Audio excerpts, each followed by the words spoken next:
You're listening to the Hidden Killers Podcast. This is the Hidden Killers Podcast with Tony Brueski. Scott Roeder of Evidence Room is with us on this edition of the podcast. We're talking about the murder of Madeline Kingsbury. Prosecutors said in a complaint that a roll of Gorilla duct tape found at the home of Madeline and Fravel shared the same color and width as the one at the scene where her remains were found, as well as pillowcases that matched the gray fitted sheet was also found in the house, and the opposite sheets that were found, the non-fitted sheet to that set. The fitted sheet was found at the crime scene, rather. The non-fitted was found at the home, I should say. These are interesting pieces of evidence. I'm sure they're going to be going through a lot of things here. Someone who's found in the middle of the woods, with your experience, what are the type of things that they're going to be looking for here? And obviously they have found some things already. Well, I think first thing I'd like to say is it's not Gorilla duct tape. It's just Gorilla tape. Duct tape is a special brand brought to you by Cleveland, Ohio, is the capital of duct tape. If you go right down the street from my house, you'll see a giant yellow duck on a duct tape factory. So just a little shout out to duct tape. Respect the duck. There. Respect the duck. I mean, listen, the Gorilla tape is pretty good, but I'll still go with the duct tape. Sure. But I think that's damning evidence.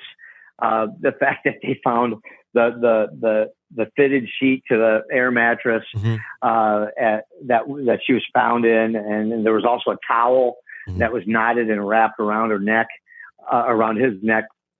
I'm sorry, her neck, around the neck. Around her neck, and that could have been the ligature used to strangle her. And so I would be checking. Okay, is this does this towel match the towels that are in his bathroom? Do they have 5 other towels of the same brand and color and whatnot that are the same found around her neck? The bed sheet, obviously that's going to match. They found the duct tape back at his house.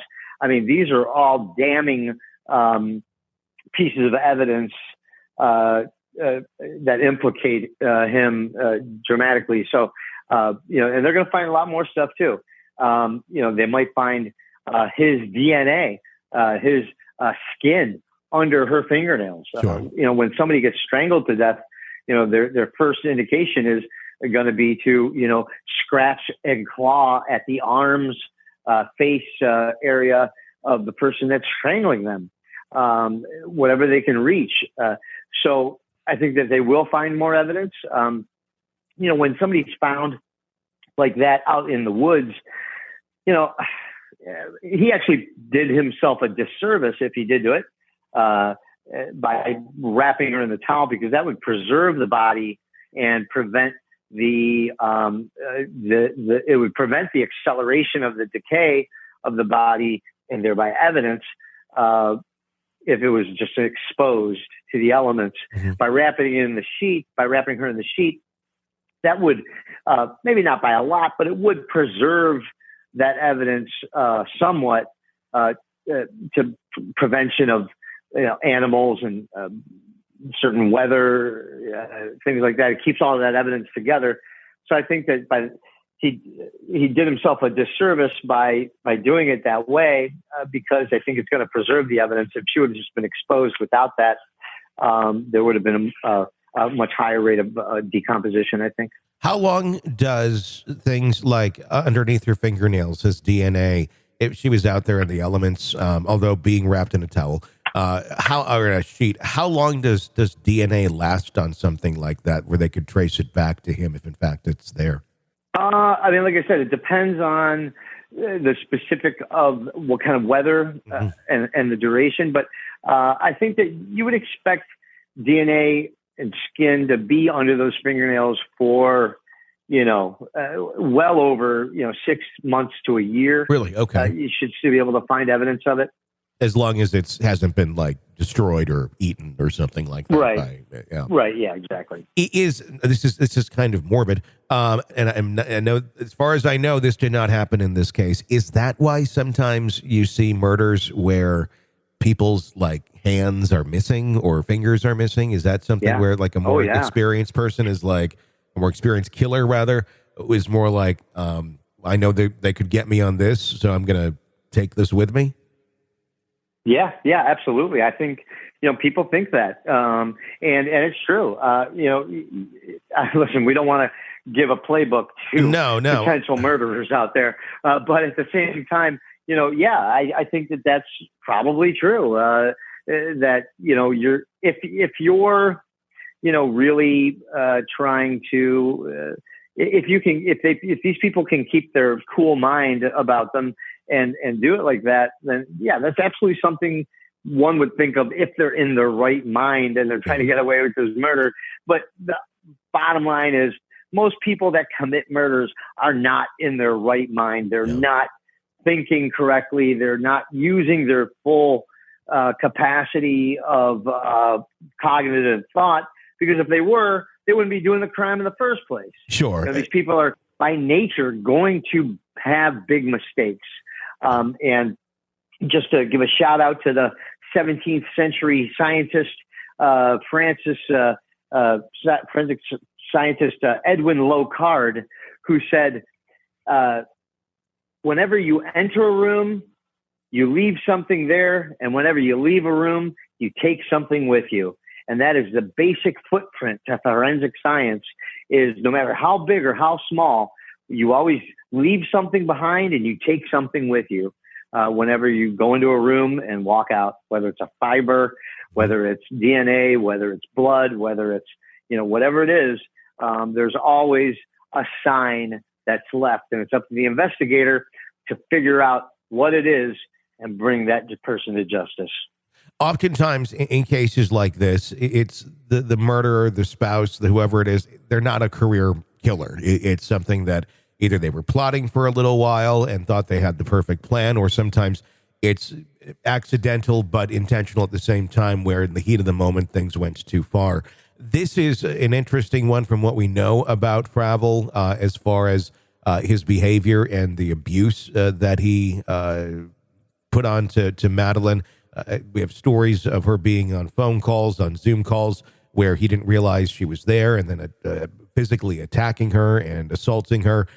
We have accounts on text messages between Fravel and her talking about Gabby Petito, saying if she didn't listen up, she would end up like Gabby Petito, and probably mentioned in, number one, it's serious, but narcissists and people like this kind of do that in jest. And then when you call them on the carpet, it's, you're just taking it too serious. It was just trying to be a sick joke.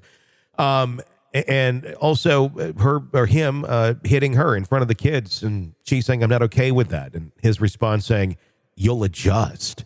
I wonder, and not that it matters all that much, but I wonder how much this was a murder that he was plotting for quite some time, or this was rage because she was starting to see someone else, and one of his episodes of attacking her and being abusive went too far, and then he freaked out, and that's why it was such a poor job of what he did with hiding the body. Yeah, I mean, obviously this guy, I think, was filled with rage. He was rejected, being rejected, and he couldn't stand for that. He could not stand to be rejected. And that rejection, led him to this, heinous, if he did do it, event. You see that a lot. And, one of the most common kinds of murder out there is domestic, between a husband and a wife, or a boyfriend and a girlfriend. And, familiarity breeds contempt. And this guy was full of contempt. He was fully being rejected, and he acted out in that slight that he felt. And, this guy's not special. He's a typical bum who, I think, just couldn't handle the reality of his life. And, he decided to take an innocent life, if he did do it, instead of facing himself and looking at, well, why is he being rejected, and try to fix yourself. And he decided just to kill the person that was rejecting him. And unfortunately, that's probably the most common scenario for, domestic violence that leads to murder. Sure. This is an examination of the hidden human condition. This is the Hidden Killers Podcast. The Hidden Killers Podcast. With Tony Brueski. Hey, if you want to weigh in on any of the cases that we follow for you right here, we'd love to hear your feedback. 888-554-5537 is that phone number, 888-5-KILLER, to weigh in 24/7, 365. We may use your opinion on a future episode of the program, all right? I'm Tony Brueski. Press subscribe wherever you download podcasts. You don't miss any breaking episodes or discussions. Get an ad-free experience when you sign up through Apple Podcasts right now. Stay with us.